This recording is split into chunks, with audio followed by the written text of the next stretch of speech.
Jedi Squadron is a podcast run by the Anime Secrets website. Check us out at animesecrets.org for more anime, video game, tokusatsu, and now Star Wars content. Remember to follow us on Spotify, Apple Podcasts, YouTube, or wherever you listen to podcasts today. Hello, new Padawans, and welcome to the Jedi Squadron podcast. Here, you will be taking lessons in the many pieces of the Star Wars universe, whether it be the movies, animated series, video games, comics, and etc. This is your training into becoming a Star Wars fan as part of the Jedi Squadron. May your training go well, and may the Force be with you, young Padawans. What's going on, Star Wars Nation? This is the Jedi Squadron podcast. I am your host, Nathan Rizwan. And I'm Rizwan Merchant. And for our very first recording for the year 2024, we are going to be talking about some big news. They didn't waste any time in giving us some big news for the future of some Star Wars content. Two big things, both in relation to our favorite creators, Jon Favreau and Dave Filoni. We now have confirmed in 2025, I believe it said it was in 2025, there will be a movie, one on the big screen, revolving around our favorite duo, Din Djarin, otherwise known as the Mandalorian, and Grogu. So they're going to be having a movie. And another one is that after a lot of anticipation, I think we all kind of knew that it was going to happen, especially with how the show ended, but it has been confirmed now. Ahsoka is getting a season 2. All I can say, Nathan, is this is the way. It is the way. No, seriously, if they didn't give us Ahsoka season 2, I'd probably fly out to Filoni's house, stand in front of it with a sign saying, "Give me more Ahsoka stuff and give me more content." Yeah. You were given the rank of Jedi Master. You have to do something with it now. So, I think it's really awesome we're getting this news right now. Yes. And there's a lot of... Go ahead. I was going to say, there's a lot of implications, what this means for the future, but go ahead, what were you going to say? They're kind of implying that, instead of doing a Mandalorian season 4, the movie is just going to be the equivalent of season 4, and we're not going to see it on Disney Plus. It's going to be released in theaters. So hey, that's better for me. Yeah, I need to finish Disney season Plus 3, getting though. expensive. Oh, Mando? Yeah. Nate, get on that. Yeah, I will. I mean, okay, I have no room to talk because I haven't watched the rest of Bad Batch season 2 yet, but get on that. Mm-hmm. Come on, it's great. Yeah, but I mean, as far as the Mandalorian getting its own movie, I mean, all I could say with this, obviously I need to finish season 3 to get thoughts on it, but I love season 2. Season 2 is one of my favorite forms of Star Wars content ever. But as far as this is concerned, both Mando and Grogu are great characters, and I'm looking forward to seeing them on the big screen. Yeah, and okay, so I've seen all 3 seasons of Mandalorian, and I gotta ask you, as somebody who's only seen the entirety of season 1 and 2, which one did you prefer, 1 or 2? I'm assuming 2. Yeah, I did prefer 2. Okay. I kind of think season 3 exceeds season 2. Okay, that's kind of weird because some people have had issues with season 3, but I understand the issues they have with it, but I personally like the direction we're going with that. And so here's why, and here's what I'm thinking is going on here. This will require some spoilers, Nate, so I'm sorry. I'll try and keep it as spoiler-free as I can, but there will be slight spoilers here. Okay. So here are my thoughts on that, Nate. Season 3 ends with Mandalorians under Bo-Katan restarting the Great Forge after fighting off Moff Gideon and his people. And the Mando and Grogu go off on their own to do honest work provided by Carson Teva. Yeah. So they're off on like the outskirts of the Navarro capital, and like it kind of is implied that the story of Bo-Katan and the story of Grogu and Din are kind of like separate now, because Bo-Katan's gonna be more focused on restoring Mandalore, but the Mando and Grogu are gonna be more like off in their own world, doing whatever Mando and Grogu stuff they do. So I think what'll end up happening is we're gonna have a season 4 equivalent in continuity, but it may not even be named The Mandalorian. It might be like some other name, but it'll pick up where Bo-Katan left off, and it'll follow her in the rise of Mandalore. And then I think the movie is meant to bridge the gap of where Mando and Grogu go after this point in the interim while the events of Ahsoka are going on. And I say all this because Favreau's the one directing the Mando Grogu movie, but there is still out there looming this Filoni movie that's supposed to be like the unifying thing that brings together Mandalorian, Book of Boba Fett, Ahsoka. I don't know if Skeleton Crew is part of it or not, but definitely I think this is all a precursor to that. And this is their way to kind of reconcile that, okay, now we got 2 separate stories going here, and we can't keep intersecting Bo-Katan's story with the Mando Grogu stuff without forcing Mando and Grogu to have a big role in the Mandalore resurrection, which I don't think Mando and Grogu truly want. Yeah, and I yeah, I can agree with that. I don't know.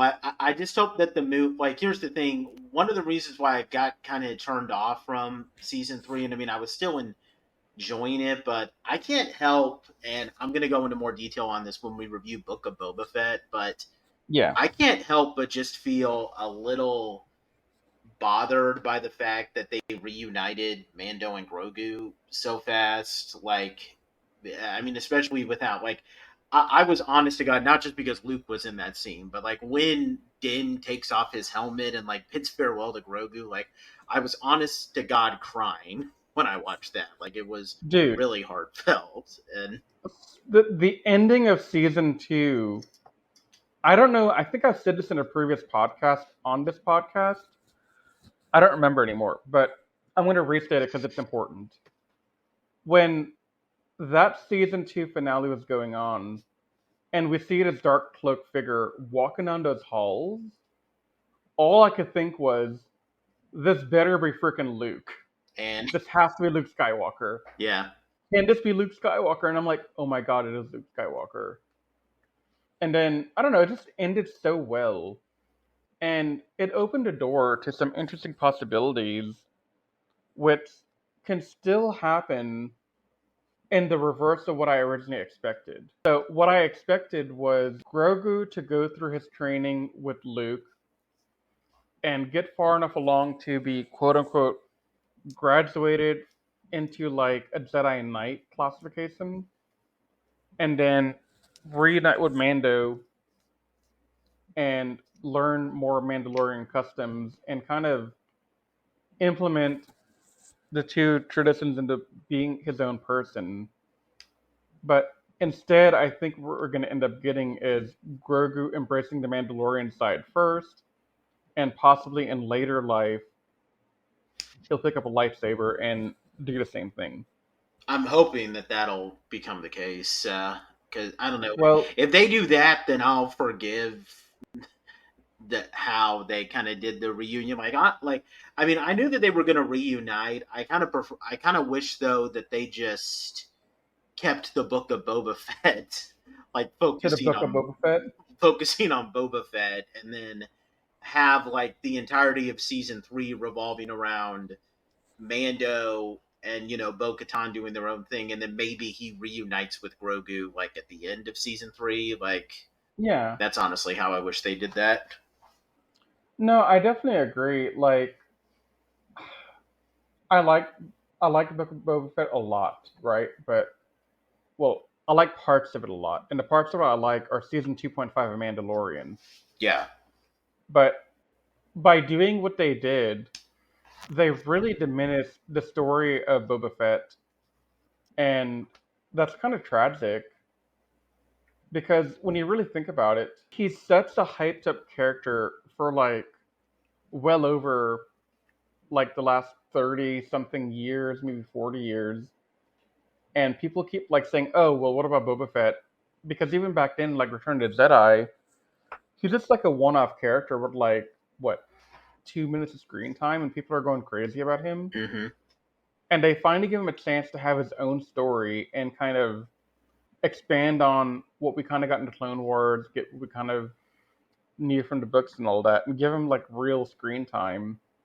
But then that's undermined by Mando and Grogu, which again I like it. I just wish it didn't happen at the expense of Boba. Yeah.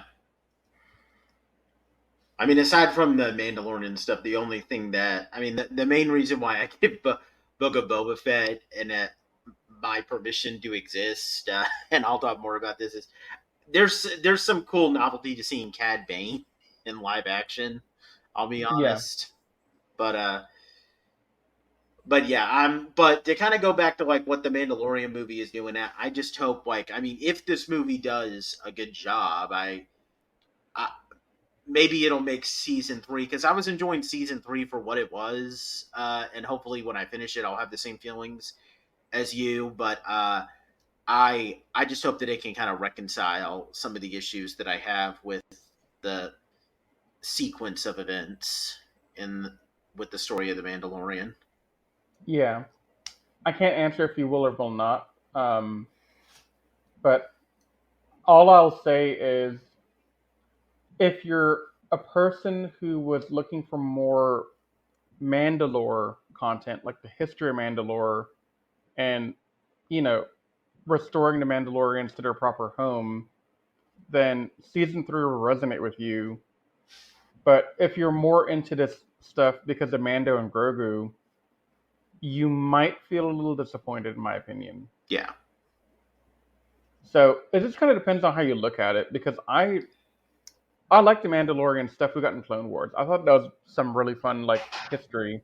Mm-hmm. And then of course when Sabine was like in Rebels, and then her brief interactions with her family and all that stuff in the season of Mandalore, like all of these different events across Clone Wars and Rebels made me love the Mandalore history a lot.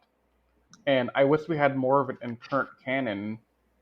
But from what you and I were talking about prior to this podcast beginning, I don't think we have a lot to go off of beyond Clone Wars, Rebels, and Mando.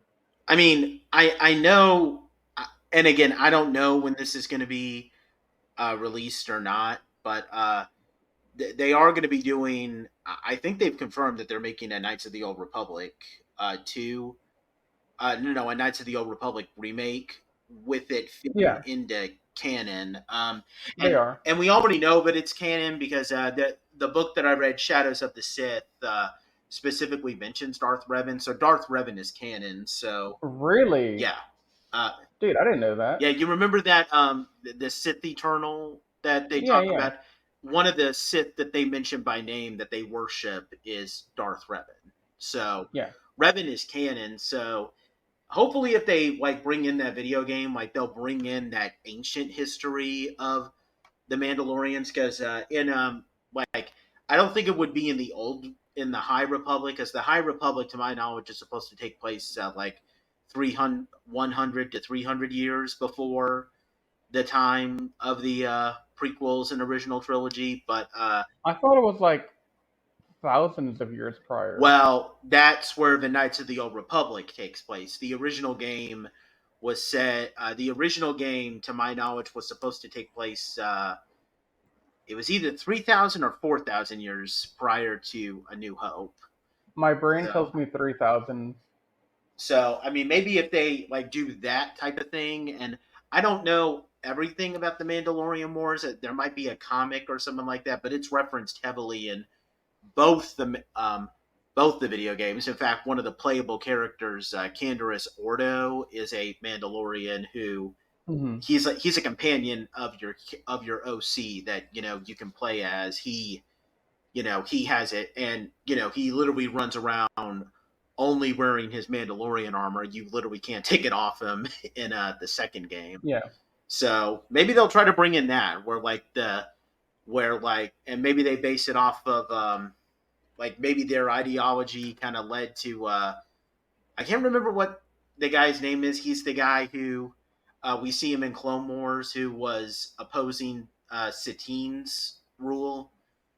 Um, he fought Obi-Wan with the Darksaber in Clone Wars. I can't remember his name, but maybe the Mandalorians of the past would like have an influence on like those types of Mandalorians, if it makes sense. Yeah. And see, like, part of my interest in this like divergence of Bo-Katan and Mando is that I want Grogu to have some time away from Mandalorian culture to kind of figure out what he really wants, right? Like, on one hand, he is Mandalorian in that he's raised by a Din.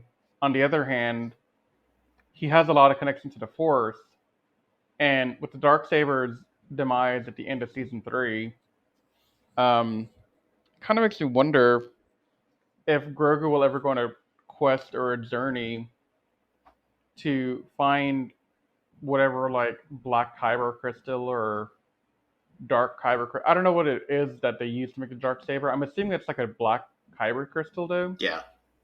and I'm assuming those are exceedingly rare. Well, So, I wouldn't mind that just being the whole plot of the Mandalorian movie. I mean, I'm hoping that's where the Mandalorian movie goes, and this leads to Grogu becoming more useful as a character. But of course, I don't think that'll happen because the problem with Grogu, and I don't know how I feel about it, Nate, and this might be slightly off topic, but the progression of Grogu as a character is very limited by the fact that he's still very infantile. Yeah. And there's only so much you can do with him as an infant until he can kind of fend for himself and kind of start being a young adult at least be like a teenager. Yeah. I'm hoping that. I mean, I would definitely like to hear Grogu talk. Just I don't know. You could get the guy who voices Yoda, but then have him actually speak in a normal order of how you're supposed to speak. Dude, that would mess with so many people to see something that looks like Yoda and not talk like Yoda. Oh no no! Oh, I've seen that because to go back to Knights of the Old Republic, there's a Jedi Master in the original game, Master Vandar, same species as Yoda. They use the Hmm. exact same actor who voices Yoda, but he talks in the normal cadence order. That's awesome. Yeah, maybe I hope that they do that again in the remake. Because to my Yeah. knowledge, the remake is going to be almost the exact same story with a few minor tweaks here and there. Do we know when that's coming out? Because I don't remember. Yeah, I'm not sure either. I mean, all I know is that I hope I have a PS5 by the time it comes out because it's supposed to be a PlayStation exclusive, which is ironic because the original games were Xbox exclusive. So, um, I have to go buy a PS5. Great. So, anything else you want to go over here? well, I mean, we should probably talk a little bit um, about the Ahsoka season 2 though, because we just spoke a little bit about the Mandalorian stuff. You know what's funny about that? What's that? Is that most of the press I'm seeing about these two announcements, more focus is being given to the Mando Grogu movie than to Ahsoka season 2, in my opinion. What makes you say that? Um, just the fact that we have a press release from Star Wars directly, and then a lot of the people I follow on Insta and Twitter have been posting more like Mando and Grogu content than they have been Ahsoka. Yeah. So I find it interesting that they don't really reference him as much. Well, I mean, I'm gonna be honest. I'm looking more forward to Ahsoka than the Yeah, Mandalorian, just because. I mean, I get why people like the Mandalorian, but I just kind of prefer Ahsoka, just because. I mean, because here's the funny thing: like, I was watching the Clone Wars, like binging that show before I started watching the Mandalorian. In fact, ironically enough, like I didn't really watch the Mandalorian that much when it first came out because I wasn't really sure what to think about it. But then when season two came out and like there were people ruining like, oh, it's got live action Ahsoka. That's when I was like, okay, I gotta watch it now to see Ahsoka in yeah. live action. So, I mean, Ahsoka is literally the reason why I watch The Mandalorian. And I just have a lot of, I have a huge connection with Ahsoka because I mean, even when I didn't watch the show religiously when I was a kid, but I remember I was I was either 13 or 14 when the Clone Wars originally came out, and there was something about Ahsoka that I liked quite a bit. So, I mean, since I've been a teenager, I've had some kind of connection with Ahsoka. So, Yeah. I'm just always gonna like have something that resonates with me regarding that show. And you guys already know how I feel about that show. It's not the most amazing thing ever. Like it definitely missed in a lot of places, but when it hits.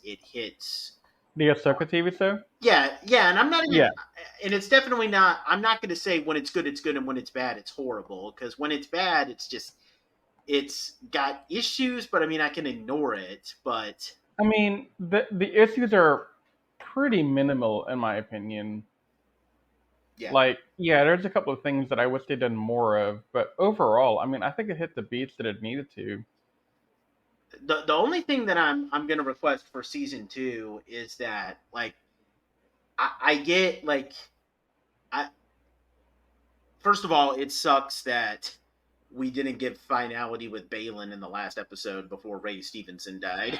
Um, Dude, I don't know what they're gonna do with that's the only thing I'm worried about. I mean, I mean, if if I were to suggest something, I mean, there's an actor who I think can. I mean, you could just recast him, like the guy.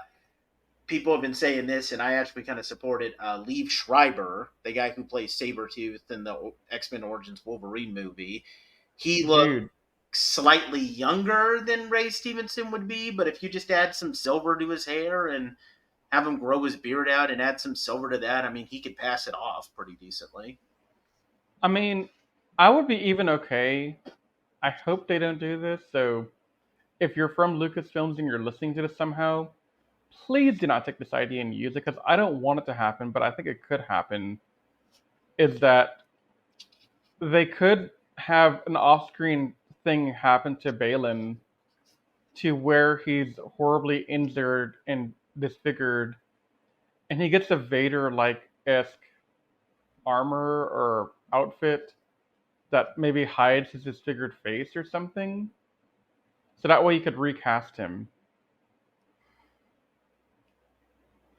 I mean, that would be kind of funny because that's actually one of the reasons why they had something happen to Luke in the original trilogy. But I'll talk about that later.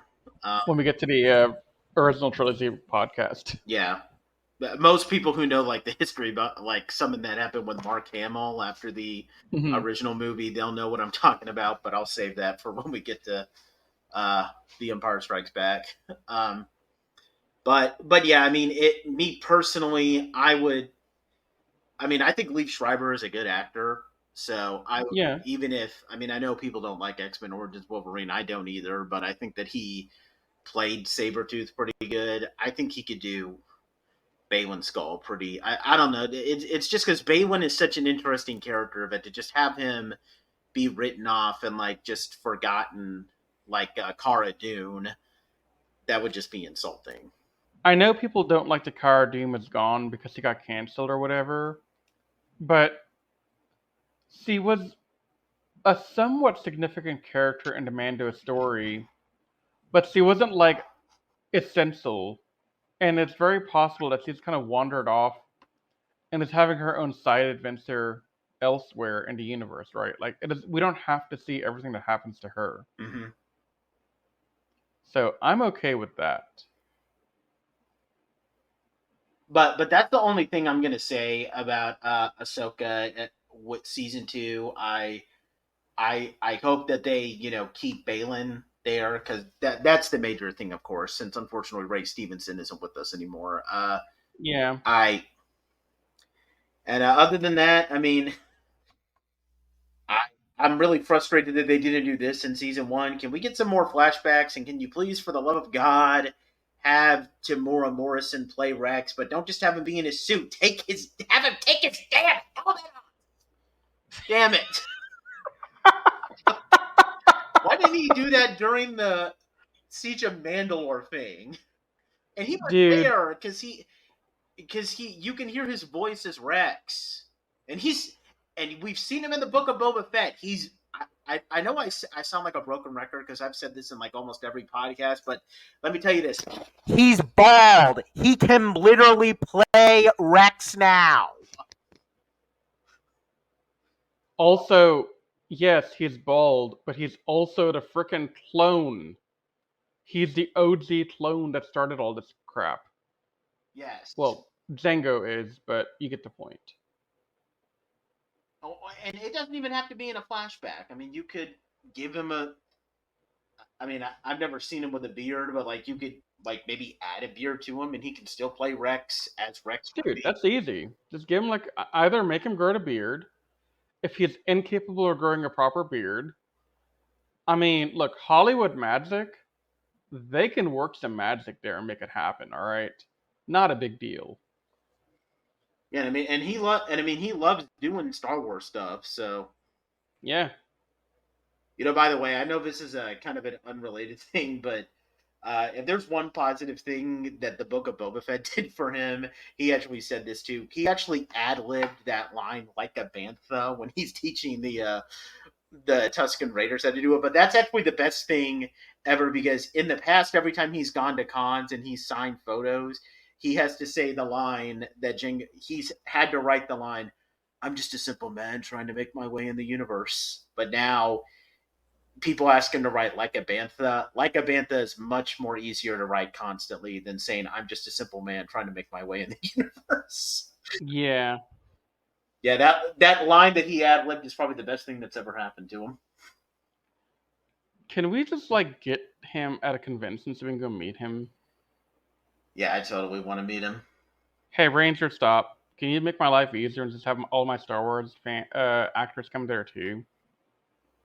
Yeah, the only Star Wars actor we got was, and even then she's a Power Rangers actress too, is Barbara Goodson, because she voiced Mother Talzin.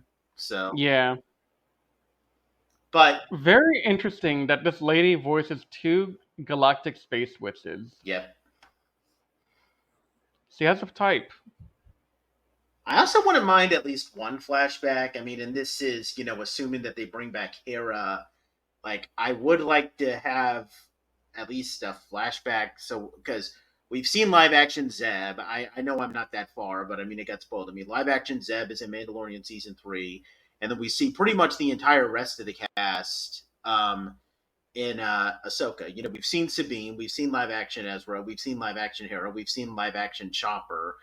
I want to see live action Kanan. Yeah. And I want like a flashback to the entire Ghost crew together.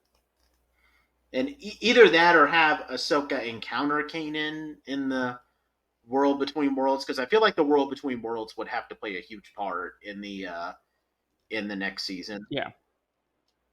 It does. And so this is where it gets interesting, right? So continuity wise, we have a lot of things to explore in these next couple of years if Filoni does it the way I hope he does. So we have to kind of break down further the World Between Worlds, understand more about how that place exists, what is it meant for beyond just pulling people through the door to save them from being killed by Darth Vader. Um, we also need to understand the Mortis gods reference at the end of Ahsoka a lot more, because that's a huge tease to leave us on. Like, one, why are the Mortis God statues on a different galaxy? Two, is it still accurate that Ahsoka's the daughter, Anakin's the son, and maybe Balin or Obi-Wan were the father? I don't know. I don't know who the father is. Yeah. So they have to break down all that stuff. Then we gotta see the Mandalore restoration through to the end. And somehow we gotta connect this all back to the sequel trilogy to make it good. I mean, hopefully Thrawn will play a huge part in that. Oh yeah, and then there's Thrawn. I mean, that's a whole nother can of worms that we don't even know how to unpack yet. Because if you read them books, oh my god.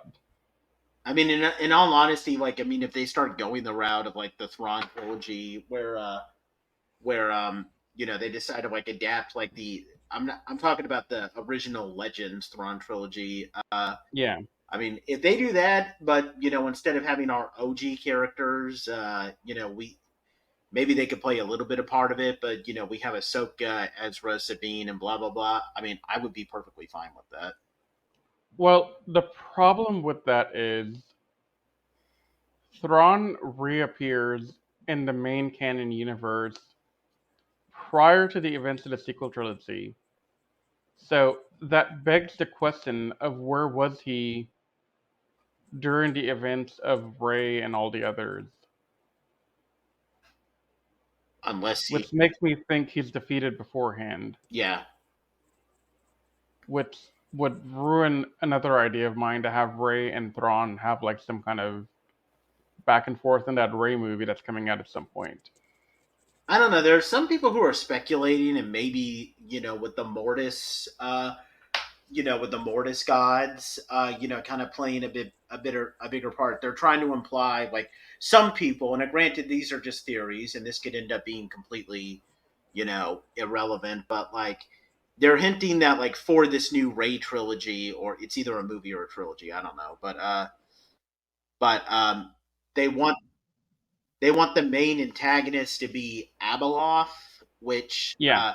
Abeloth hasn't really been fleshed out in canon, but in the and I don't have as much knowledge because she comes from the comics, which I didn't read the comics as much, but I do know that like Abeloth is this woman who served the equivalent of the Mortis gods in Legends, and then she got bathed in you know, energy from the dark side and light side, which turned her into a really powerful like creature, strong with the Force, and Would she be the equivalent of Bendu?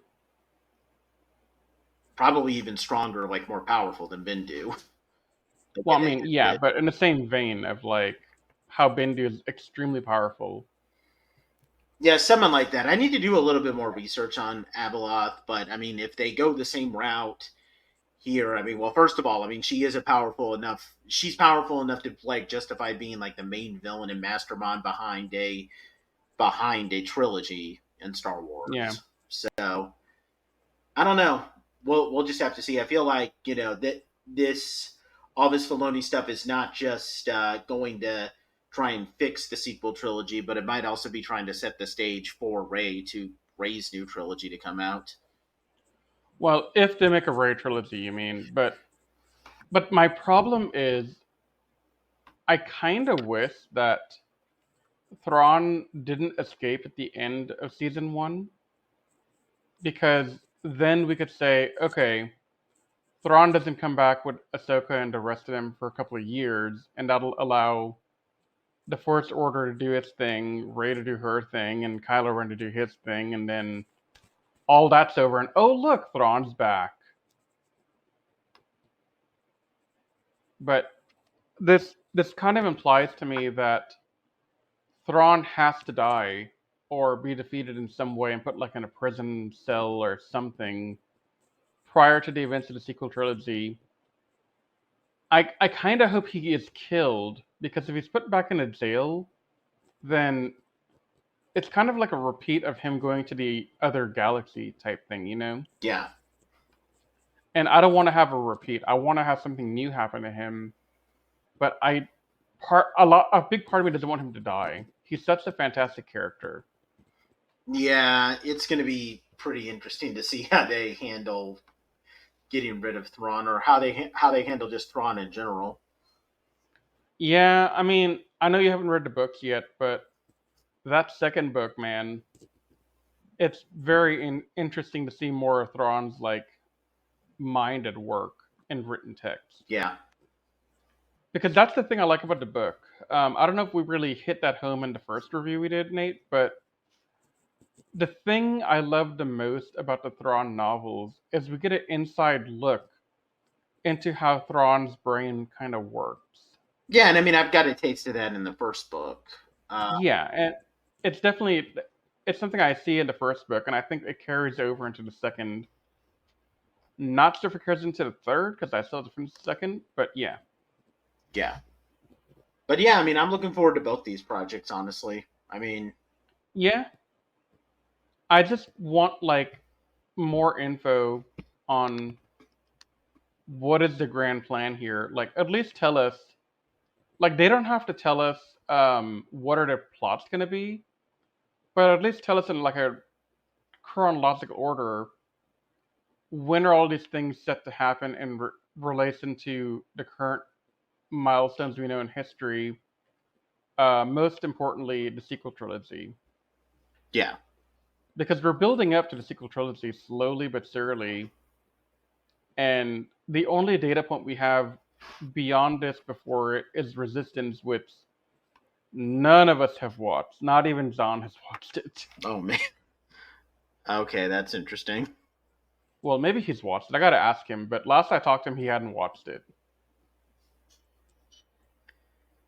Well, we're going to be watching it at some point soon. At some point. It'll happen in the next year or two or three. Was there any other commentary that you wanted to give? Filoni is the king. Yeah. Filoni is the Grand Master. Yes. Yes. Okay, well, that wraps up us talking about this news. Basically, Ahsoka season 2. We don't know when season 2 is going to come out, but we can assure you that we'll be on it the minute that it premieres.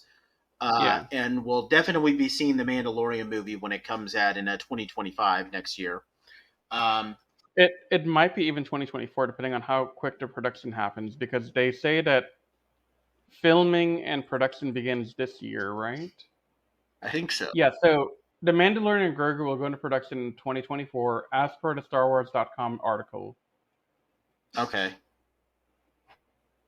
Okay, that makes sense. Yeah. But yeah, that wraps this up.